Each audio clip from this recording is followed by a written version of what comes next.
अगर मैं आपसे कहूँ कि आप आपके इन्वेस्टमेंट्स में उसमें से हर महीने एक सैलरी की तरह एक पैसा विड्रॉ कर सकते हो और वो आपको पैसा हर महीने मिलता रहेगा, तो कैसा रहेगा?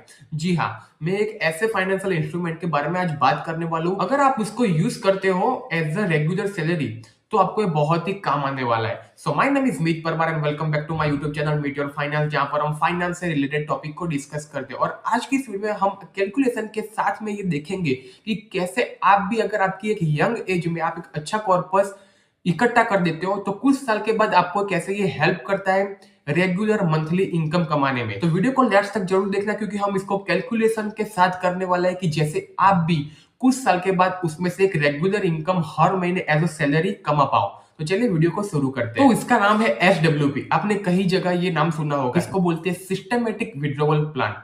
सबसे पहले ये समझते कि क्या है। आपने कॉमन टर्म सुना होगा सिस्टमेटिक इन्वेस्टमेंट प्लान। एसआईपी में हम क्या करते हैं, हर महीने कुछ हम अमाउंट म्यूचुअल फंड में इन्वेस्ट करते हैं, जो कि कुछ साल के बाद वो पैसा इकट्ठा होता है, उस पर कुछ रिटर्न मिलता है और एक हमारा कॉर्पस इकट्ठा हो जाता है, जो कि हमारी पूरी वैल्यू को इंक्रीज कर देता है। यानी कि हम हर महीने कुछ उसमें इन्वेस्ट करते हैं। ऐसे ही इसका ऑपोजिट है एसडब्ल्यूपी, यानी कि जो सिस्टमेटिक विड्रॉवल प्लान है, उसमें हमारा कुछ लमसम पैसा जो कि इकट्ठा हो जाता है, उसमें से हर महीने कुछ पैसा हम निकाल देते हैं एज अ सैलरी। यानी कि हम हमारे जो कॉर्पस बन गया उसमें से कुछ पैसा निकालेंगे और जो बाकी रिमेनिंग पैसा है वो पैसा म्यूचुअल फंड में इन्वेस्टेड रहेगा और उस पर मार्केट में रेगुलर रिटर्न हमें मिलता रहेगा। तो इसे कहते हैं बेसिकली एसडब्ल्यूपी। अब ये बात करते हैं एसडब्ल्यूपी किसको करना चाहिए। सो बेसिकली जो लोग ऐसे हैं कि जो लोग अभी रिटायर्ड होने वाले हैं, यानी कि उनको एक रेगुलर इनकम चाहिए हर महीने अपने रोज बरोज के खर्चे निकालने के लिए, वो लोग के लिए बेस्ट है। और अगर ऐसे हो कि आपका एक बहुत ही बड़ा कॉर्पस बन चुका है इन इन्वेस्टमेंट, आप चाहते हो कि आपके ही पैसे आपके लिए काम करते रहे और उसमें से आपको एक पैसिव इनकम मिलती रही, तो आपके लिए बेस्ट टॉपिक होने वाला है। तो ये समझ लेते हैं कि हमें पैसा विड्रॉवल कितना करना चाहिए। सपोज अगर आपने एक बहुत ही बड़ा कॉर्पस अमाउंट आपने इकट्ठा कर दिया है कि म्यूचुअल फंड अमाउंट में, जो भी आपका जो अमाउंट आपने कॉर्पस जो इकट्ठा कर दिया है, उसका अगर आप 1% अगर हर महीने विड्रॉ करते हो, तो आपको ये लॉन्ग टर्म के लिए बहुत ही अच्छा रिटर्न भी इसमें से मिलता है और आपके जो रोज बरोज के खर्चे हैं वो भी आप इसमें से एज अ सैलरी बहुत अच्छे से निकाल सकते हो। चलिए इसका एक एग्जांपल के साथ समझते हैं, प्रॉपर कैलकुलेशन के साथ कि कैसे ये वर्क करता है। आप अगर कोई भी ब्रोकर की साइड पर जाओगे और ऐसा लिखो कि एसडब्ल्यूपी, वो आपको वहां पर कैलकुलेशन पूरा मिल जाएगा।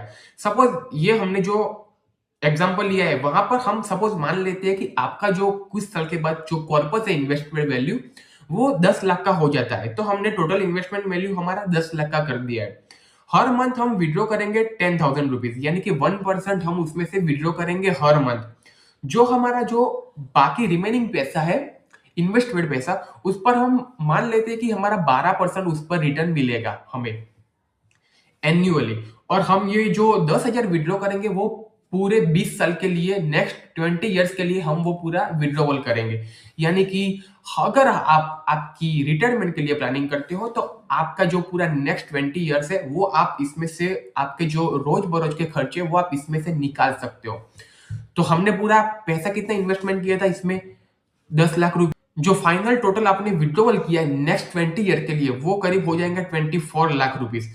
और 20 साल के बाद जो आपने ये पैसा विड्रॉल कर गया है करा है, फिर भी आपकी जो फाइनल वैल्यू बचेगी वो होगी करीबन 5,35,000 रुपीज। यानी कि आपने आपकी रिटायरमेंट के बाद 20 साल पैसा इसमें से हर महीने 10,000 विड्रॉ किया, फिर भी जो 20 साल के बाद आपकी जो कॉर्पस वैल्यू बनी वो है 5.5 लाख रुपीस। तो ये देखिए कैसे ये पूरा वर्क करता है। और ये तो मैंने सिर्फ एग्जांपल लिया था 10 लाख रुपीस का ही। अगर आप अभी यंग एज में हो और आप एक फाइनेंशियली प्लानिंग करके एक अच्छी एसआईपी हर महीने करते हो, यानी कि 5,000 रुपीस, 10,000 रुपीस की अगर आप अफोर्ड कर पाते हो और आप लॉन्ग टर्म के लिए उसमें इन्वेस्टेड रहते हो और एक अच्छा कॉर्पस बना लेते हो, तो आपका जो ये कॉर्पस है वो लाखों करोड़ों में चला जाएगा। और अगर आप उसमें से कुछ परसेंटेज एसडब्ल्यूपी में लगा देते हो आपके रिटायरमेंट के प्लानिंग के लिए, तो आपको वहां से एक रेगुलर इनकम मिलनी स्टार्ट हो जाएगी। तो ऐसे पूरा एसडब्ल्यूपी काम करता है और आप भी इसमें से एक रेगुलर हर महीने जैसे आपकी सैलरी आती है वैसे इसमें से पैसा विड्रॉ कर सकते हो। तो आशा रखता हूँ दोस्तों आपको वीडियो अच्छा लगा होगा। अगर ऐसे वीडियो अच्छे लगते हो तो चैनल को लाइक, शेयर एंड सब्सक्राइब करना ना भूले। Thank you so much guys.